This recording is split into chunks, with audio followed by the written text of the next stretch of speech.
Good morning. Thank you for being here. We are now 9 days away from the inauguration of the next President and Vice President of the United States. It's an opportunity to be here today to allow the President-elect to take your questions. After the President-elect makes some remarks, he will introduce Ms. Sherry Dillon, a prominent attorney in Washington, D.C. with the prestigious firm of Morgan Lewis, who structured the agreements pursuant to the President's business arrangements, and she will give brief remarks. Before we start, I want to bring your attention to a few points on the report that was published in BuzzFeed last night. It's frankly outrageous and highly irresponsible for a left-wing blog that was openly hostile to the President-elect's campaign to drop highly salacious and flat-out false information on the internet just days before he takes the oath of office. According to BuzzFeed's own editor, there are some serious reasons to doubt the allegations in the report. The executive editor of the New York Times also dismissed the report by saying it was, quote, totally unsubstantiated, echoing the concerns that many other reporters expressed on the internet. The fact that BuzzFeed and CNN made the decision to run with this unsubstantiated claim is a sad and pathetic attempt to get clicks. The report is not an intelligence report, plain and simple. One issue that the report talked about was the relationship of three individuals associated with the campaign.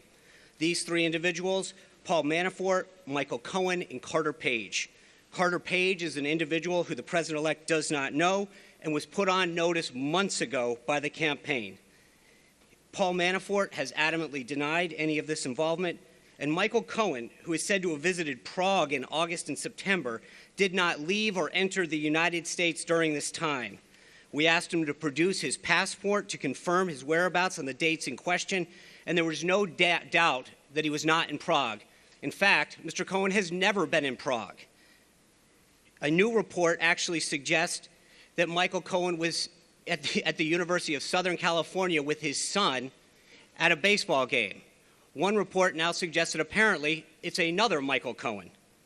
For all the talk lately about fake news, this political witch hunt by some in the media is based on some of the most flimsy reporting, and it's frankly shameful and disgraceful. With that, it is my honor to introduce the next Vice President of the United States, Mike Pence.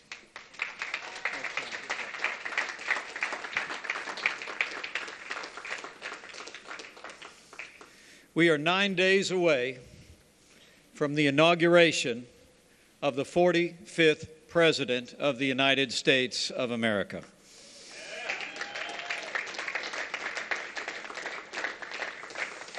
I am profoundly honored and humbled that I will take the oath of office to serve as Vice President of the United States 9 days from today, but I'm even more honored to stand shoulder to shoulder with a new president who will make America great again. Now, the President-elect's leadership and his energy during the campaign was impressive. But as the chairman of the transition effort, I can assure the American people that his energy and his vision during the course of this transition has been even more inspiring. To see the way he has brought together men and women of extraordinary capability at a historic pace in this cabinet. 19 of the 21 cabinet officials have been announced. 9 committee hearings already scheduled, 7 more soon to go on the books in the next several days. And it is a compilation of men and women with an unprecedented caliber of leadership and background to help this administration move our nation forward. Perhaps that's why there's been such a concerted effort by some in the mainstream media to delegitimize this election and to demean our incoming administration. You know, I have long been a supporter of a free and independent press, and I always will be. But with freedom comes responsibility. And the irresponsible decision of a few news organizations to run with a false and unsubstantiated report when most news organizations resisted the temptation to propagate this fake news can only be attributed to media bias, an attempt to demean the President-elect and our incoming administration, and the American people are sick and tired of it.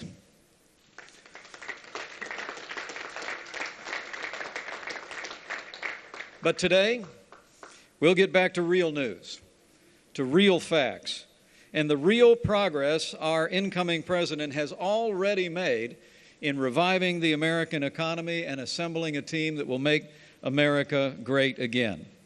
And we'll hear from the president-elect about issues that are of paramount importance to the American people today.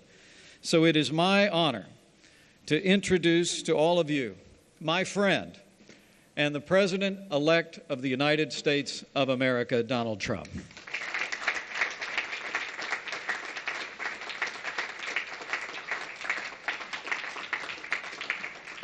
Thank you very much. It's very familiar territory, news conferences, because we used to give them on a almost daily basis. I think we probably maybe won the nomination because of news conferences. And it's good to be with you. We stopped giving them because we were getting quite a bit of inaccurate news. But I do have to say that, and I must say that I want to thank a lot of the news organizations here today, because they looked at that nonsense that was released by maybe the intelligence agencies. Who knows? But maybe the intelligence agencies, which would be a tremendous blot on their record if they in fact did that, a tremendous blot, because a thing like that should have never been written, it should never have been had, and it should certainly never have been released. But I want to thank a lot of the news organizations, for some of whom have not treated me very well over the years, a couple in particular, and they came out so strongly against that fake news and the fact that it was written about by primarily one group and one television station. So I just want to compliment many of the people in the room. I have great respect for the news and great respect for freedom of the press and all of that, but I will tell you there were some news organizations, with all that was just said, that were so professional, so incredibly professional, that I've just gone up a notch as to what I think of you, okay? All right. We've had some great news over the last couple of weeks. I've been quite active, I guess you could say, in an economic way for the country. A lot of car companies are going to be moving in. We have other companies. Big news is going to be announced over the next couple of weeks about companies that are going to be building in the Midwest. You saw yesterday Fiat, Chrysler, big factory going to be built in this country as opposed to another country. Ford just announced that they stopped plans for a billion-dollar plant in Mexico, and they're going to be moving into Michigan and expanding very substantially an existing plant. I appreciate that from Ford. I appreciate it very much from Fiat Chrysler. I hope that General Motors will be following, and I think they will be. I think a lot of people will be following. I think a lot of industries are going to be coming back. We have to get our drug industry coming back. Our drug industry has been disastrous. They're leaving left and right. They supply our drugs, but they don't make them here to a large extent. And the other thing we have to do is create new bidding procedures for the drug industry, because they're getting away with murder. Pharma has a lot of lobbies, a lot of lobbyists, and a lot of power. And there's very little bidding on drugs. We're the largest buyer of drugs in the world, and yet we don't bid properly. And we're going to start bidding, and we're going to save billions of dollars over a period of time. And we're going to do that with a lot of other industries. I'm very much involved with the generals and admirals on the airplane, the F-35. You've been reading about it. And it's way behind schedule and many billions of dollars over budget. I don't like that. And the admirals have been fantastic. The generals have been fantastic. I've really gotten to know them well.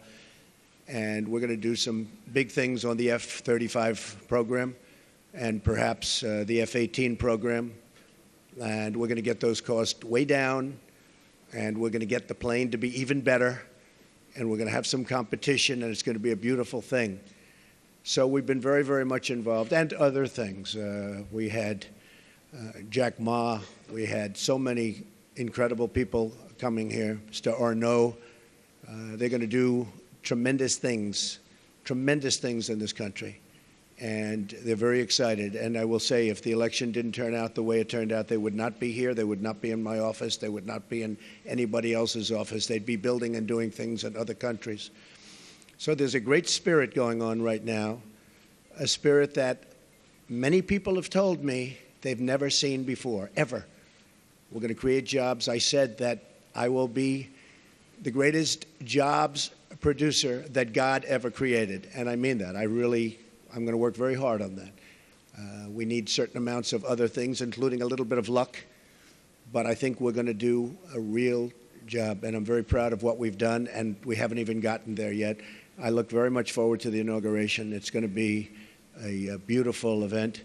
We have great talent, tremendous talent, and we have all of the bands, or most of the bands, from the different segments of the military. And I've heard some of these bands over the years. They're incredible. We're going to have a very, very elegant day. The 20th is going to be something that will be very, very special, very beautiful. And I think we're going to have massive crowds because we have a movement. It's a movement like the world has never seen before. It's a movement that a lot of people didn't expect. And even the polls, although some of them did get it right, but many of them didn't. And that was a beautiful scene on November 8th as those states started to pour in. And we focused very hard on those states, and they really reciprocated.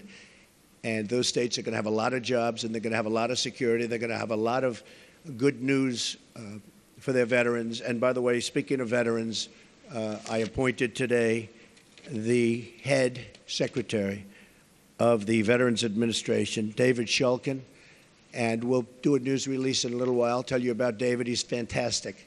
He's fantastic. He will do a truly great job. One of the commitments I made is that we're going to straighten out the whole situation for our veterans. Our veterans have been treated horribly. They're waiting in line for 15, 16, 17 days. Cases where they go in and they have a minor early stage form of cancer and they can't see a doctor. By the time they get to the doctor, they're terminal. It's not going to happen. It's not going to happen. So David is going to do a fantastic job. We're going to be talking to a few people also to help David. And we have some of the great hospitals of the world going to align themselves with us on the Veterans Administration, like the Cleveland Clinic, like the Mayo Clinic, a few more that we have. And we're going to set up a group. These are hospitals that have been the top of the line, the absolute top of the line. And they're going to get together with their great doctors. Dr. Toby Cosgrove, as you know, from the Cleveland Clinic, has been very involved. Ike Perlmutter has been very, very involved, one of the great men of business. And we're going to straighten out the VA for our veterans. I've been promising that for a long time, and something I feel very, very strongly. So you'll get the information on David, and I think you'll be very impressed with the job he does. We looked long and hard. We interviewed at least 100 people, some good, some not so good, but we had a lot of talent, and we think this selection will be something that will, with time, straighten it out, and straighten it out for good, because our veterans have been treated very unfairly. Okay, questions? Yes, John? Thank you.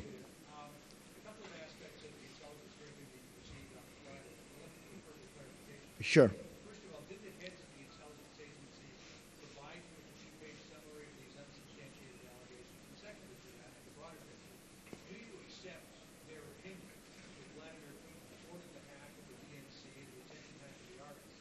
And if you do, how will that color your attempt to build a relationship with a leader who has been accused of committing an act of espionage? Okay, first of all, these meetings, as you know, are confidential, classified, so I'm not allowed to talk about what went on in a meeting.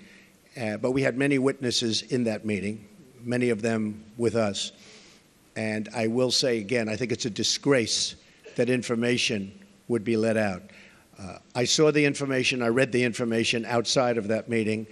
It's all fake news, it's phony stuff. It didn't happen. And it was gotten by opponents of ours, as you know, because you reported it, and so did many of the other people. It was a group of opponents that got together, sick people, and they put that crap together. So I will tell you that not within the meeting, but outside of the meeting, somebody released it. It should never have been, number one, shouldn't have even entered paper, but it should never have been released. But I read what was released, and I think it's a disgrace. I think it's an absolute disgrace. As far as hacking, I think it was Russia, but I think we also get hacked by other countries and other people. And I can say that, you know, when we lost 22 million names and everything else that was hacked recently, they didn't make a big deal out of that. That was something that was extraordinary. That was probably China. We have much hacking going on, and one of the things we're going to do, we have some of the greatest computer minds anywhere in the world that we've assembled. You saw just a sample of it 2 weeks ago up here, where we had the 6 top people in the world. They were never in the same room together as a group. And we're going to put those minds together, and we're going to form a defense. And I have to say this also. The Democratic National Committee was totally open to be hacked. They did a very poor job. They could have had hacking defense, which we had. And I will give Reince Priebus credit, because when Reince saw what was happening in the world and with this country, he went out and went to various firms and ordered a very, very strong hacking defense. And they tried to hack the Republican National Committee, and they were unable to break through. We have to do that for our country. It's very important.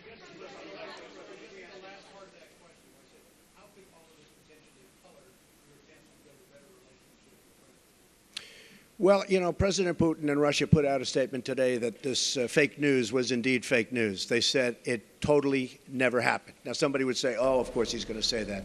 I respected the fact that he said that. And I'll be honest, I think if he did have something, they would have released it. They would have been glad to release it. I think, frankly, had they broken into the Republican National Committee, I think they would have released it, just like they did about Hillary and all of the horrible things that her people, like Mr. Podesta, said about her. I mean, what he said about her was horrible. If somebody said about me what Podesta said about Hillary, I was the boss, I would have fired him immediately, or that person, because what he said about her was horrible. But remember this, we talk about the hacking. And hacking's bad, and it shouldn't be done. But look at the things that were hacked. Look at what was learned from that hacking. That Hillary Clinton got the questions to the debate and didn't report it? That's a horrible thing. That's a horrible thing. Can you imagine that if Donald Trump got the questions to the debate, it would have been the biggest story in the history of stories. And they would have said, immediately you have to get out of the race. Nobody even talked about it. It's a very terrible thing. Yes, President-elect, can I ask you a question, sir? Thank you, Mr. President-elect. On that intelligence report, the second part of their conclusion was that Vladimir Putin ordered it because he aspired to help you in the election. Do you accept that part of the finding? And will you undo what President Obama did to punish the Russians for this, or will you keep it in place? If Putin likes Donald Trump, I consider that an asset, not a liability. Because we have a horrible relationship with Russia. Russia can help us fight ISIS, which, by the way, is, number one, tricky. I mean, if you look, this administration created ISIS by leaving at the wrong time. The void was created, ISIS was formed. If Putin likes Donald Trump, guess what, folks? That's called an asset, not a liability. Now, I don't know that I'm going to get along with Vladimir Putin. I hope I do, but there's a good chance I won't. And if I don't, do you honestly believe that Hillary would be tougher on Putin than me? Does anybody in this room really believe that? Give me a break. Okay. But President Obama's steps, will you keep Can you on make going? clear whether during your visits to either Moscow or St. Petersburg you engaged in conduct that you now regret, and that a reasonable would a reasonable observer say that you are potentially vulnerable to blackmail by Russia or by its intelligence agencies? Let me just tell you what I do. When I leave our country, I'm a very high-profile person, would you say? I am extremely careful. I'm surrounded by bodyguards. I'm surrounded by people. And I always tell them, anywhere, but I always tell them, if I'm leaving this country, be very careful, because in your hotel rooms, and no matter where you go, you're going to probably have cameras. I'm not referring just to Russia, but I would certainly put them in that category. And number one, I hope you're going to be good anyway. But in those rooms, you have cameras in the strangest places. cameras that are so small with modern technology, you can't see them and you won't know. You better be careful, or you'll be watching yourself on nightly television. I tell this to people all the time. I was in Russia years ago with the Miss Universe contest, which did very well. Moscow, the Moscow area, did very, very well. And I told many people, be careful, because you don't want to see yourself on television. Cameras all over the place. And again, not just Russia, all over. Does anyone really believe that story? I'm also very much of a germaphobe, by the way. Believe me. President-elect, one more question, sir. About how you plan to disentangle yourself from your business. But first, I have to follow up on some of these Russia remarks. Based on your comments here today, do you believe the hacking was justified? Does Russia have any leverage over you, financial or otherwise? And if not, will you release your tax returns to prove it? So I tweeted out that I have no dealings with Russia. I have no deals in Russia. I have no deals that could happen in Russia because we've stayed away. And I have no loans with Russia. As a real estate developer, I have very, very little debt. I have assets that are, and now people have found out how big the company is. I have very little debt, I have very low debt. But I have no loans with Russia at all. And I thought that was important to put in. I certified that. So I have no deals, I have no loans, and I have no dealings. We could make deals in Russia very easily if we wanted to. I just don't want to because I think that would be a conflict. So I have no loans, no dealings, and no current pending deals. Now I have to say one other thing. Over the weekend, I was offered $2 billion to do a deal in Dubai with a very, very, very amazing man, great, great developer from the Middle East, Hussein Damak, a friend of mine, great guy, and was offered $2 billion to do a deal in Dubai, number of deals. And I turned it down. I didn't have to turn it down, because as you know, I have a no conflict situation because I'm president, which is, I didn't know about that until about 3 months ago, but it's a nice thing to have. But I don't want to take advantage of something. I have something that others don't have. Vice President Pence also has it. I don't think he'll need it. I have a feeling he's not going to need it. But I have a no conflict of interest provision as president. It was many, many years old. This is for presidents, because they don't want presidents getting, I understand, they don't want presidents getting tangled up in minutiae. They want a president to run the country. So I could actually run my business. I could actually run my business and run government at the same time. I don't like the way that looks, but I would be able to do that if I wanted to. I'd be the only one that would be able to do that. You can't do that in any other capacity. But as a president, I could run the Trump Organization, great, great company, and I could run the company. I think the country, I do a very good job, but I don't want to do that. Now, all of these papers that you see here, yes, go I ahead. just wanted to follow up on that before we Sure. get to conflicts. Do you believe the hacking was justified, and will you release your tax returns to prove what you're saying about no deals in Russia? Well, not releasing the tax returns, because as you know, they're under audit. But every president since the 70s has Oh, had a gee, I've required never audit heard from the that. IRS. Oh, The gee, last I've never 6 heard have that. released him. But as I've never heard president, that. sir, as You know, the you're only taking one that cares office, about my tax returns are the reporters. Okay? you don't They're think the all American those public guys. is concerned But about no, that? I don't think so. I won. Do you believe the When I became hacking? president. No, I don't think they care at all. I don't think they care at all. I think you care. I think you care. First of all, you learn very little from a tax return. What you should do is go down to federal elections and take a look at the numbers. And actually, people have learned a lot about my company, and now they realize my company is much bigger, much more powerful than they ever thought. We're in many, many countries, and I'm very proud of it. And what I'm going to be doing is my 2 sons, who are right here, Don and Eric, are going to be running the company. They are going to be running it in a very professional manner. They're not going to discuss it with me. Again, I don't have to do this. They're not going to discuss it with me. And with that, I'm going to bring up Sherry Dillon, and she's going to go, these papers are just some of the many documents that I've signed, turning over complete and total control to my son. Sir, can we ask you one more question on Russia, though, sir? Do you believe it was justified? Good morning. It's my honor and privilege to be here today at President-elect Trump's request. He's asked me, as you've just heard, to speak about the conflicts of interest and the steps he's taking.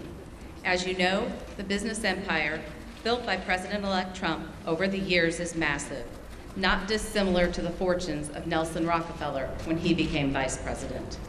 But at that time, no one was so concerned. President-elect Trump wants the American public to rest assured that all of his efforts are directed to pursuing the people's business and not his own. To that end, as he explained a few moments ago, he directed me and my colleagues at the law firm Morgan, Lewis & Bockius to design a structure for his business empire that would completely isolate him from the management of the company. He further instructed that we build in protections that will assure the American people the decisions he makes and the actions that he takes as president are for their benefit and not to support his financial interests. As he said, he's voluntarily taking this on. The conflicts of interest laws simply do not apply to the president or the vice president, and they are not required to separate themselves from their financial assets. The primary conflicts of interest statute, since some have questioned this, is Section 18 U.S.C. 208, and it's simply inapplicable by its terms. And this is not just our interpretation.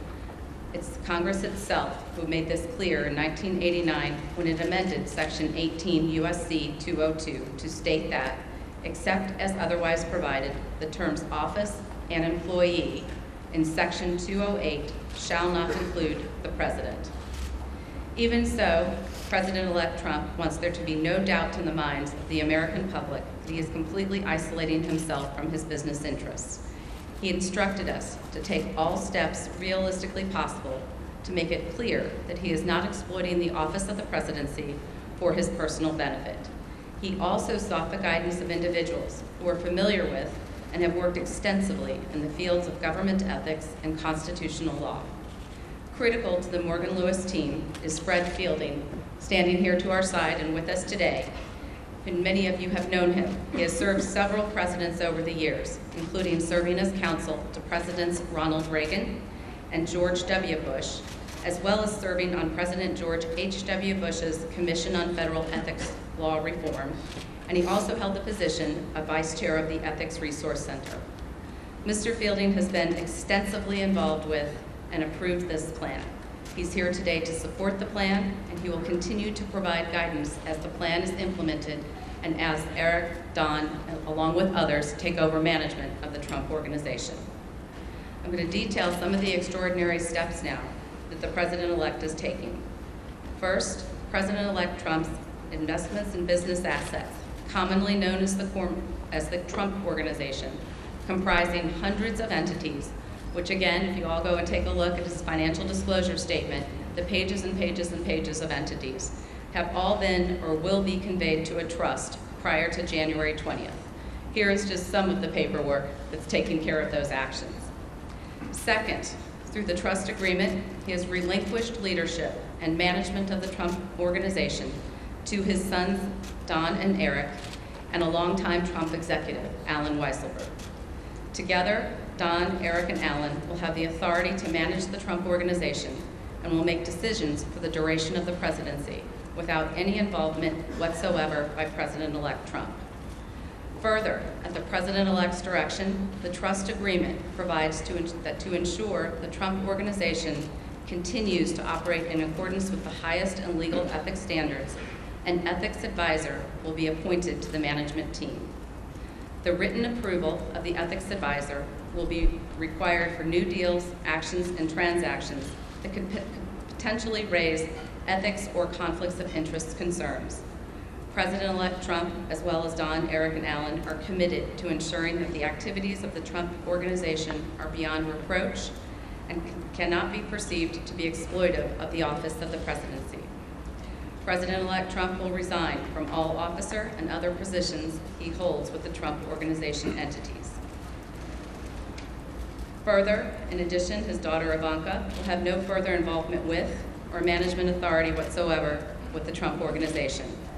As she and Jared move their family to D.C., Ivanka will be focused on settling her children into their new homes and their new schools. The President-elect has also already disposed of all of his investments in publicly traded or easily liquidated investments. As a result, the trust will have two types of assets. First, it will hold liquid assets, cash, cash equivalents, and treasuries, and perhaps some positions in a government-approved diversified portfolio, one that is consistent with the regulations from the Office of Government Ethics. Second, the trust is going to hold this pre-existing, illiquid, but very valuable business assets, the ones that everyone here is familiar with. Trump-owned, operated, and branded golf clubs, commercial rental property, resorts, hotels, rights to royalties from pre-existing licenses of Trump marks, productions, and goods. So things like Trump Tower, Mar-a-Lago, all of his other business assets, 40 Wall Street, will all be in the trust.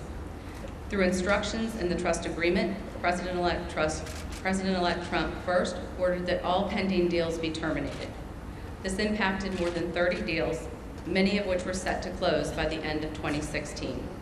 As you can well imagine, that caused an immediate financial loss of millions of dollars, not just for President-elect Trump, but also for Don, Ivanka, and Eric.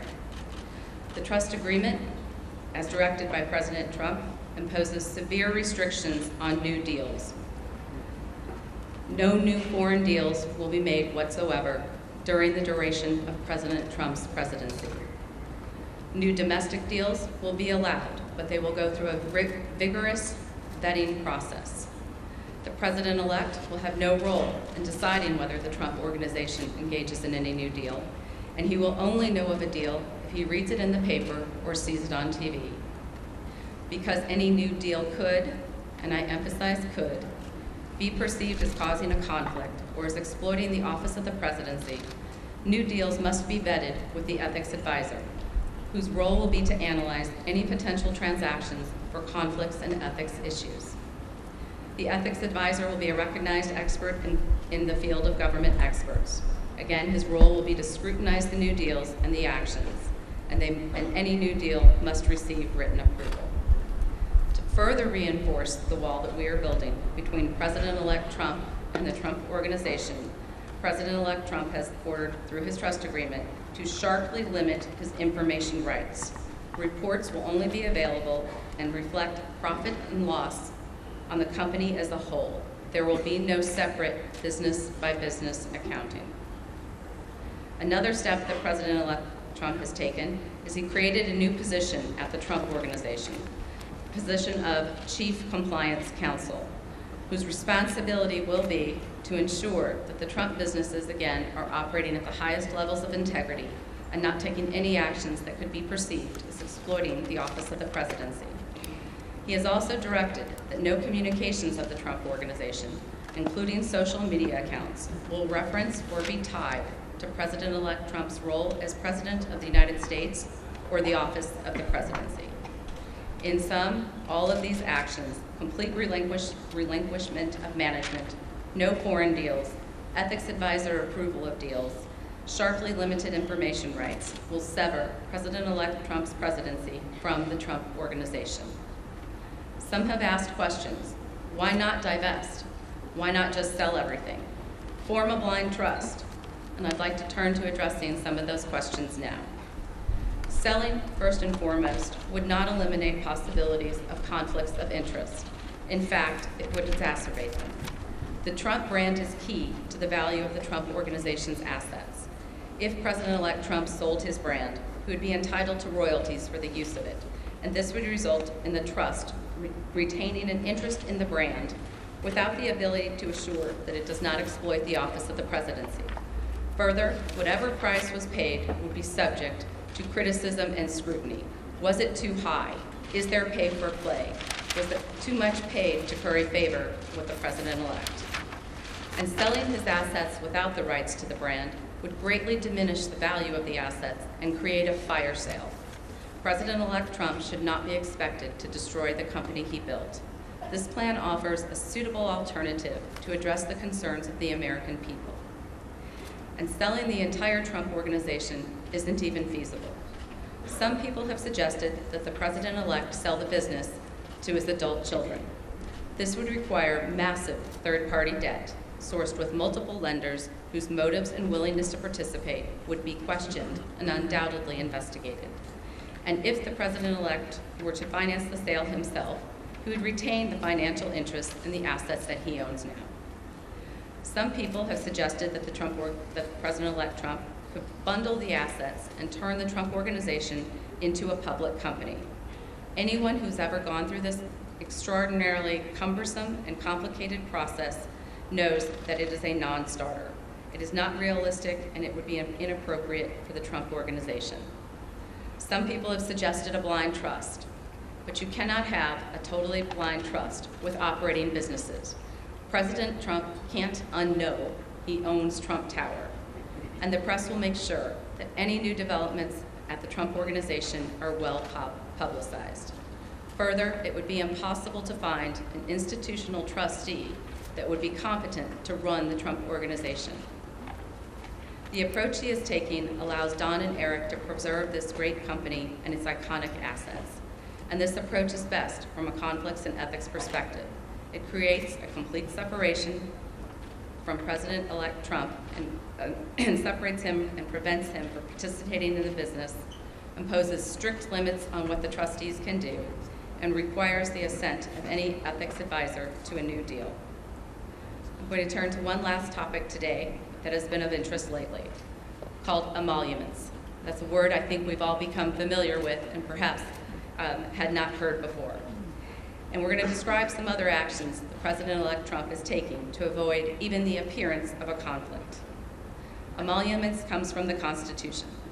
The Constitution says officials may not accept gifts, titles of nobility, or emoluments from foreign governments with respect to their office, and that no benefit should be derived by holding an office. The so-called Emoluments Clause has never been interpreted, however, to apply to fair value exchanges that have absolutely nothing to do with an office holder. No one would have thought when the Constitution was written that paying your hotel bill was an emolument. Instead, it would have been thought of as a value for value exchange, not a gift, not a title, and not an emolument. But since President-elect Trump has been elected, some people want to define emoluments to cover routine business transactions, like paying for hotel rooms. They suggest that the Constitution prohibits the businesses from even arm's-length transactions that the President-elect has absolutely nothing to do with and isn't even aware of. These people are wrong. This is not what the Constitution says. Paying for a hotel room is not a gift or a present, and it has nothing to do with an office. It's not an emolument. The Constitution does not require President-elect Trump to do anything here. But just like with conflicts of interest, he wants to do more than what the Constitution requires. So President-elect Trump has decided, and we are announcing today, that he is going to voluntarily donate all profits from foreign government payments made to his hotels to the United States Treasury. This way, it is the American people who will profit. In sum, I and President-elect's other advisors at Morgan Lewis have determined the approach we've outlined today will avoid potential conflicts of interest or concerns regarding exploitation of the office of the presidency without imposing unnecessary and unreasonable losses on the president-elect and his family. We believe this structure and these steps will serve to accomplish the president-elect's desire to be isolated from his business interests and give the American people confidence that his sole business and interest is in making America great again, bringing back jobs to this country, securing our borders, and rebuilding our infrastructure. The American people were well aware of President-elect Trump's business empire and financial interests when they voted. Many people voted for him precisely because of his business success. President-elect Trump wants to bring this success to all Americans. Thank you. Mr.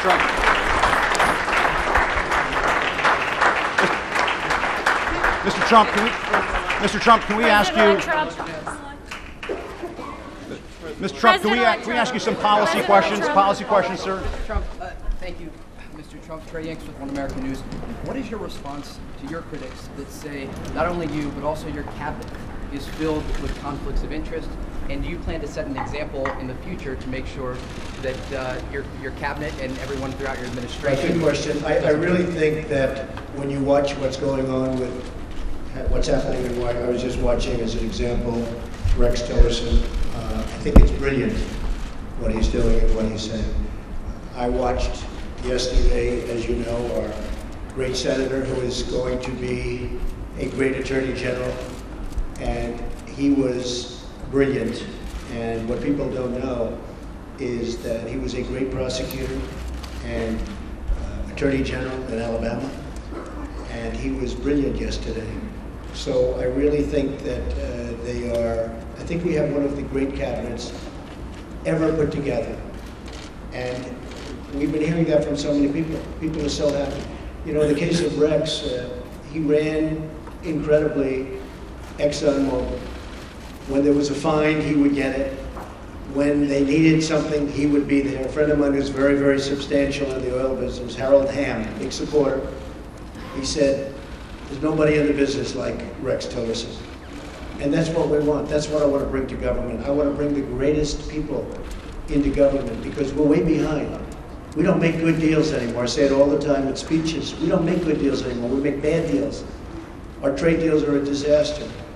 We have hundreds of billions of dollars of losses on a yearly basis. Hundreds of billions with China on trade and trade imbalance, with Japan, with Mexico, with just about everybody. We don't make good deals anymore. So we need people that are smart. We need people that are successful. And they got successful because, generally speaking, they're smart. And that's what I put. I'm very proud of the cabinet. I think they're doing very well. It's very interesting how it's going, but I think they're doing very, very well. Mr. Shulkin, quick follow-up, sir, on Russia, sir. Thank you, Mr. President-elect. I wanted to ask a few questions on Obamacare. Yeah. Can you be specific on what guidance you're giving congressional Republicans on the timeline for repeal and replace, Sure. whether it needs to be simultaneous or a Finally, delay? Obamacare. I thought it was never going to be asked. I also wanted to ask you, though, if you have outlined a plan for what you want the replace package to look like. Would it guarantee coverage for those who have gotten health insurance through the current Obamacare law? You're going to be very, very proud, as not only the media and reporters, you're going to be very proud of what we put forth having to do with health care. Obamacare is a complete and total disaster. They can say what they want. They can guide you any way they want to guide you. In some cases, they guide you incorrectly. In most cases, you realize what's happened. It's imploding as we sit. Some states have over 100% increase. And 17, and I said this 2 years ago, 17 is going to be the bad year. It's going to be catastrophic. Frankly, we could sit back, and it was a thought from a political standpoint, but it wouldn't be fair to the people. We could sit back and wait and watch and criticize. And we could be a Chuck Schumer and sit back and criticize it, and people would come, they would come, begging to us, please, we have to do something about Obamacare. We don't want to own it. We don't want to own it politically. They own it right now. So the easiest thing would be to let it implode in 17, and believe me, we'd get pretty much whatever we wanted, but it would take a long time. We're going to be submitting, as soon as our secretary is approved, almost simultaneously, shortly thereafter, a plan. It'll be repeal and replace. It will be essentially simultaneously.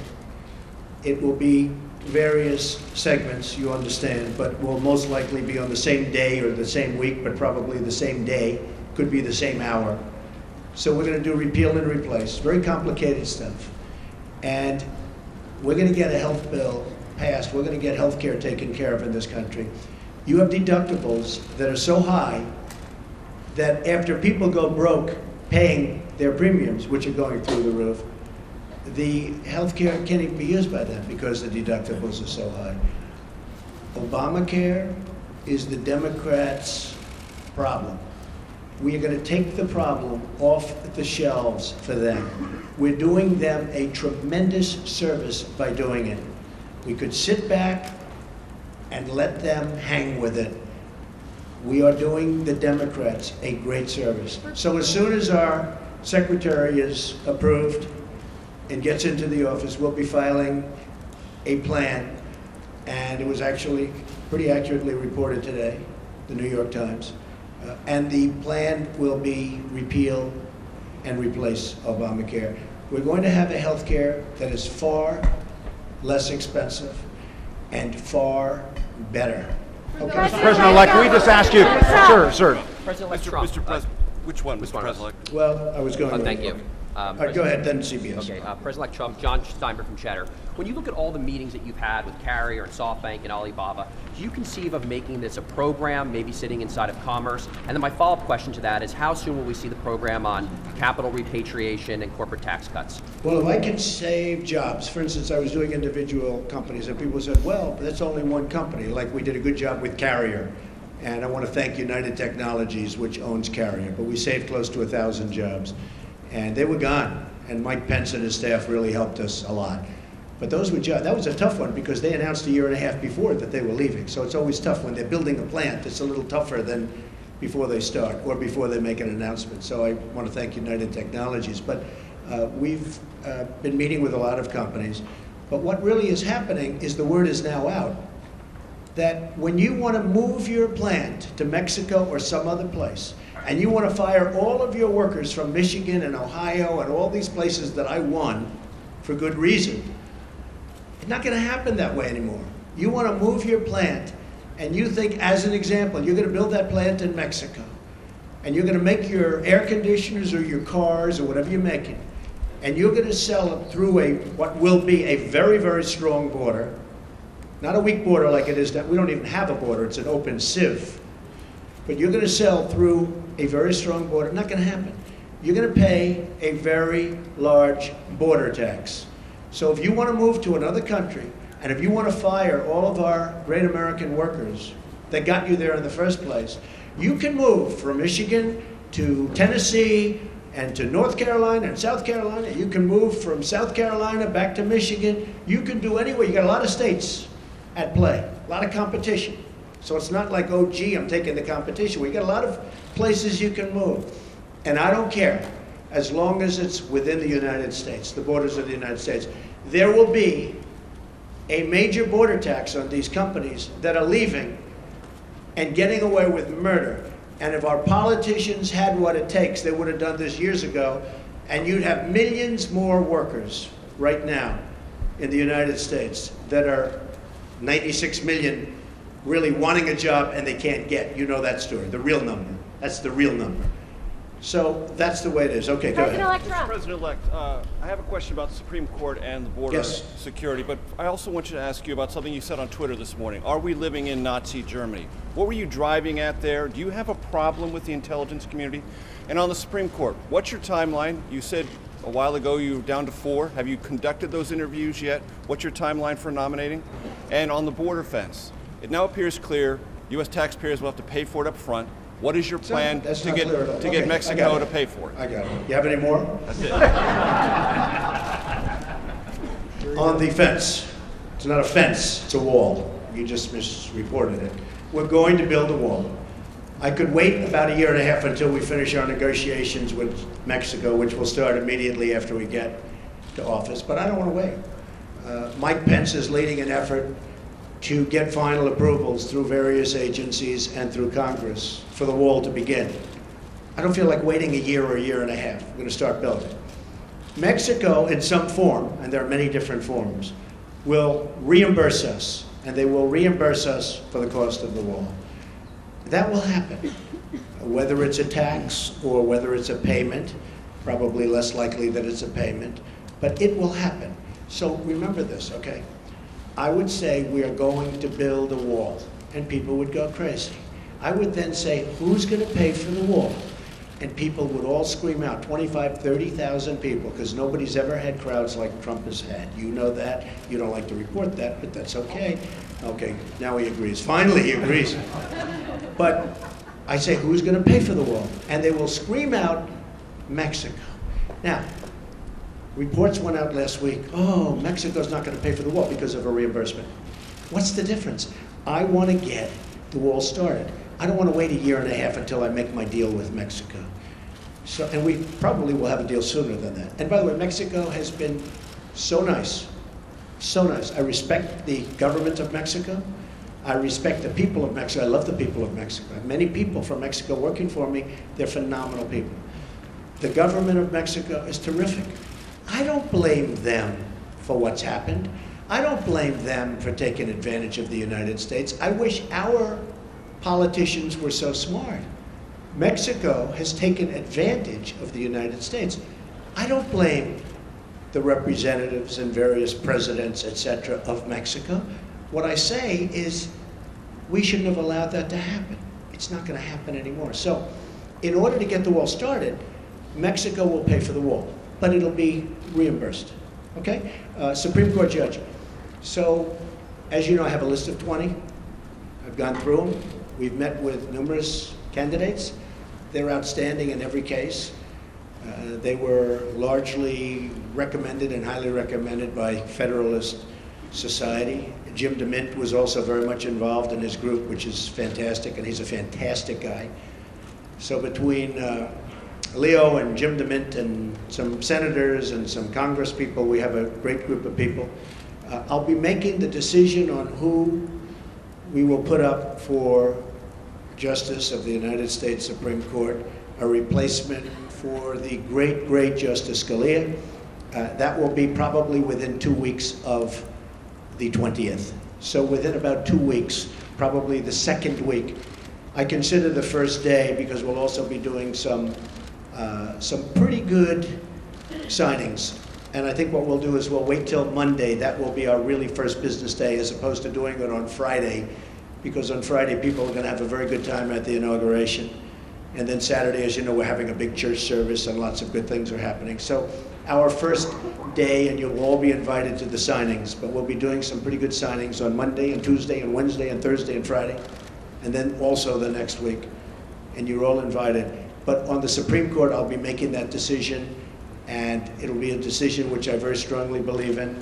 I think it's one of the reasons I got elected. I think the people of this country did not want to see what was happening with the Supreme Court. So I think it was a very, very big decision as to why I was elected. Mr. President-elect. The tweet that you had this morning about are we living in Nazi Germany, what were you driving at there? What are you trying to tell the people? I think it was disgraceful that the intelligence agencies allowed any information that turned out to be so false and fake out. I think it's a disgrace. And I say that, and that's something that Nazi Germany would have done and did do. I think it's a disgrace. That information that was false and fake and never happened got released to the public. As far as BuzzFeed, which is a failing pile of garbage, writing it, I think they're going to suffer the consequences. They already are. And as far as CNN going out of their way to build it up, and by the way, we just found out I was coming down. Michael Cohen, Michael Cohen is a very talented lawyer. He's a good lawyer in my firm. It was just reported that it wasn't this Michael Cohen they were talking about. So all night long, it's Michael Cohen. I said, I want to see your passport. He brings his passport to my office. I say, hey, wait a minute. He didn't leave the country. He wasn't out of the country. They had Michael Cohen of the Trump Organization was in Prague. It turned out to be a different Michael Cohen. Sure. It's a disgrace what took place. It's a disgrace.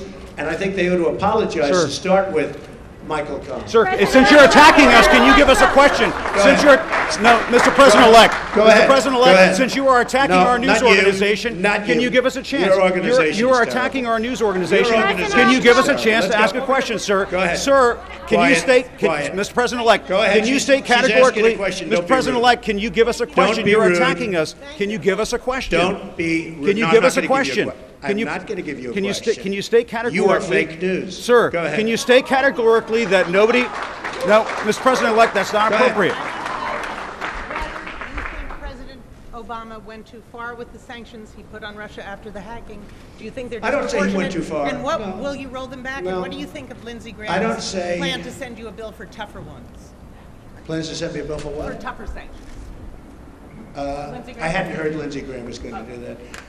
Lindsey Graham. I've been competing with him for a long time. He's going to crack that 1% barrier one day. I didn't realize Lindsey Graham's still at it. It's all right. I think Lindsey Graham's a nice guy, actually. I've heard that he's a nice guy, and I've been hearing it. Yeah, go ahead. Go ahead. You've been waiting. Go ahead. As far as we understand, the intelligence community are... Stand up, please. Yeah, Ian Panel from BBC News. Ian Panel from BBC News. BBC News, that's BBC another News, beauty. yeah. Thank you. Thank you. As far as we understand it, the intelligence community are still looking at these allegations. It's false news, as you describe it. If they come back with any kind of conclusion that any of it stands up, that any of it is true, will you consider your position? Would you think There's that nothing right? they can come back with.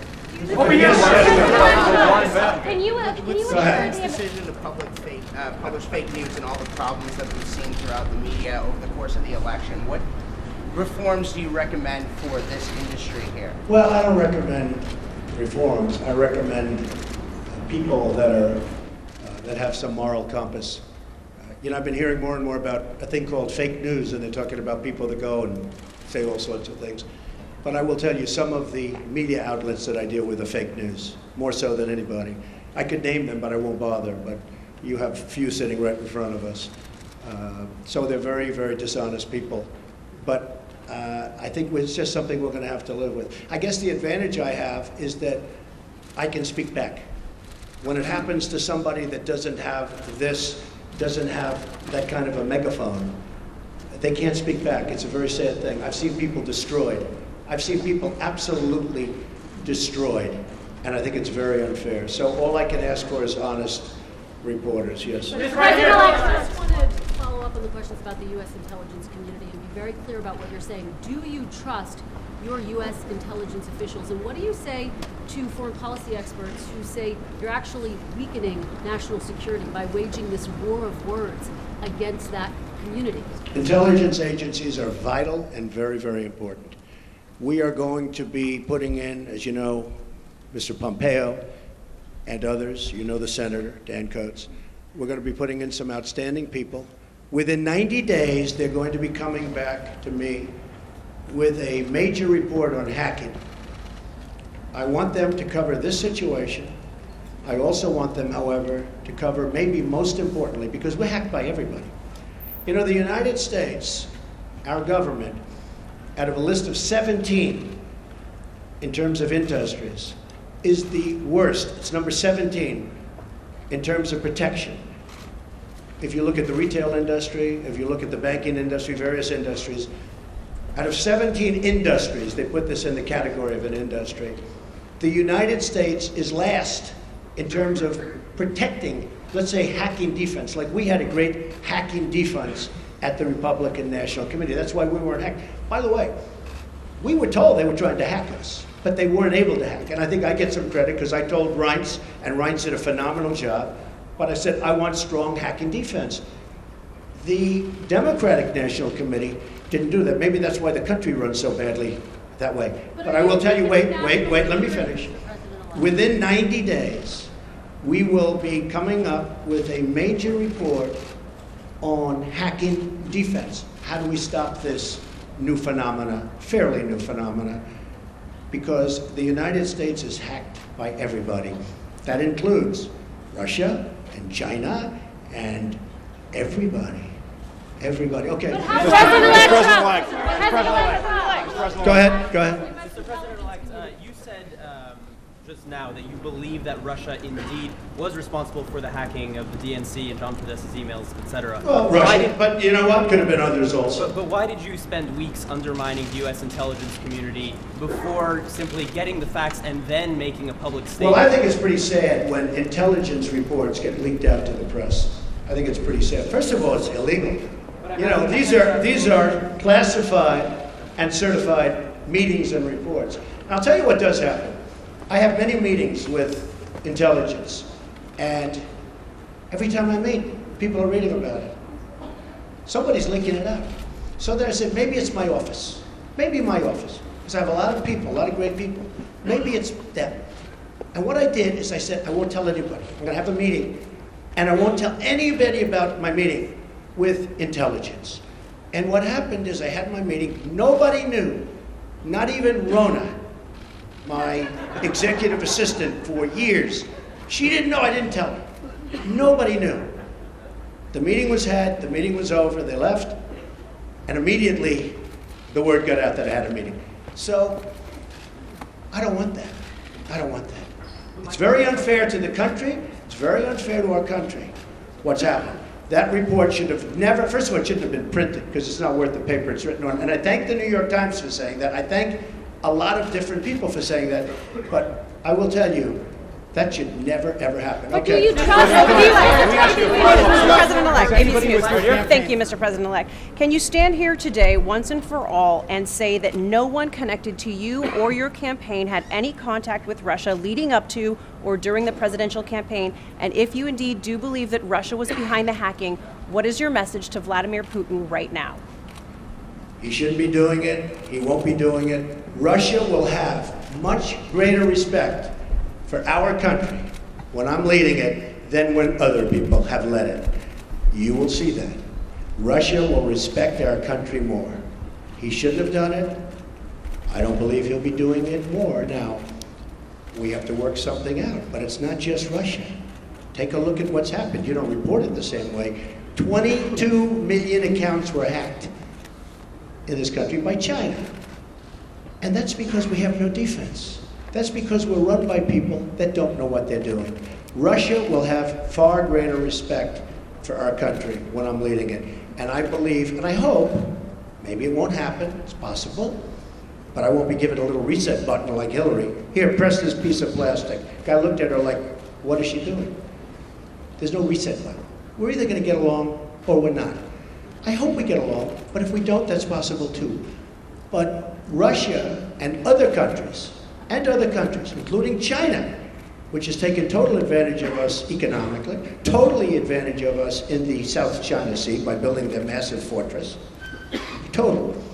Russia, China, Japan, Mexico, all countries will respect us far more than they do under past administrations. And to my first question, I want to thank everybody. So this is all, just so you understand, these papers, because I'm not sure that was explained properly, but these papers are all just a piece of the many, many companies that are being put into trust to be run by my two sons. And I hope at the end of 8 years I'll come back and I'll say, oh, you did a good job. Otherwise, if they do a bad job, I'll say, you're fired. Sir, you did not answer whether any of your associates were in contact with the Russians. Sir, you did not answer whether any of your associates were in contact with the Russians. Can you categorically deny that did not happen, sir? Can you categorically deny that did not happen, sir? Sanctions on Russia.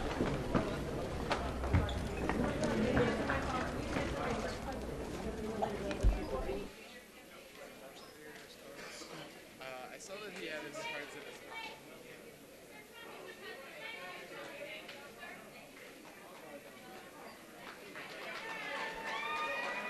That was over the line, buddy.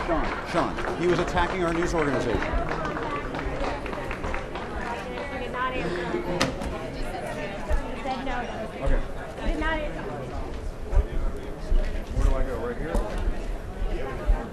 don't think I can get back. That car's coming in. Don't worry about everything, man. You did good. We worked together. You attacked the same one. Sure. But people could come down and once he's in, it's good. Yep.